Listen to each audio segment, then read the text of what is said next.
పరలోకమందున్న మా ప్రేమగల తండ్రి, నీ పరిశుద్ధ నామమునకు స్తోత్రములు మహిమలు చెల్లిస్తున్నాము. ఈ దినమున మేమందరము నీ సన్నిధికి వినయపూర్వకముగా వచ్చుచున్నాము. నీవే ఆకాశమును భూమిని సృష్టించిన సర్వశక్తిమంతుడవు. కాలములను ఋతువులను నీ చిత్త ప్రకారమే నడిపించువాడవు. నీ చేతిలోనే మేఘములు, గాలులు, వర్షములు ఉన్నవి. ప్రభువా, మా రాష్ట్రములో వర్షములు లేక ప్రజలు ఆందోళన చెందుచున్నారు.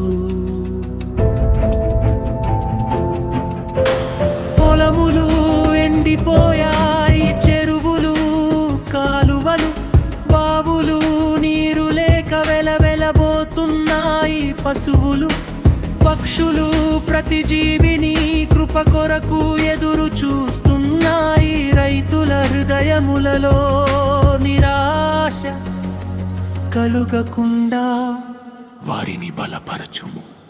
ప్రభువా, నీ వాక్యములో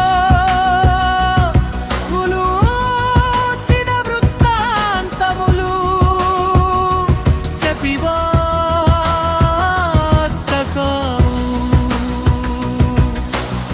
నా ప్రజలు తమను తాము తగ్గించుకొని ప్రార్థించి నా ముఖమును వెదకిన ఎడల వారి దేశమును స్వస్థపరచుదును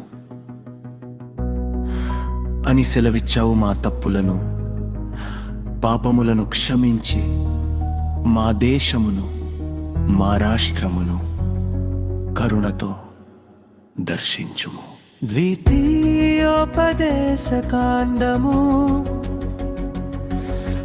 ఆ ప్రకారము నీ మంచి నిధి అయిన ఆకాశమును తెరిచి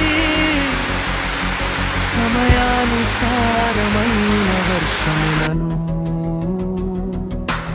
అనుగ్రహించుము. ఎండిన భూమిపై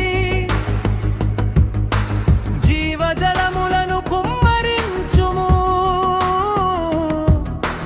పొలములలో పంటలు సమృద్ధిగా పండునట్లు కృప చూపుము.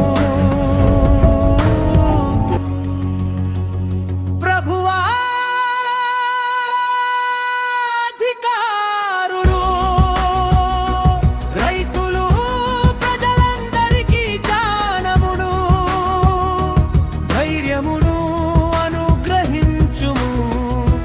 ప్రతి గ్రామమును, ప్రతి పట్టణమును, ప్రతి కుటుంబమును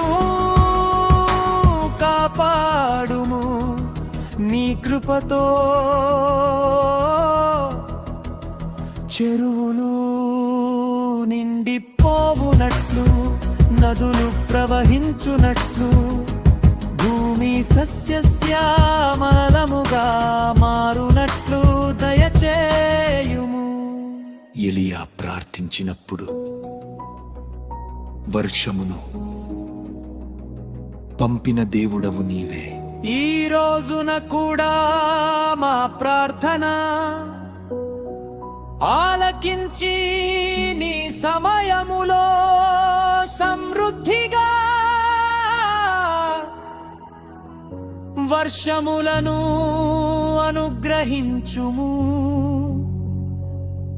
వర్షముతో పాటు నీ శాంతిని, ఆశీర్వాదమును, సమాధానమును మా దేశముపై కుమ్మరించుము.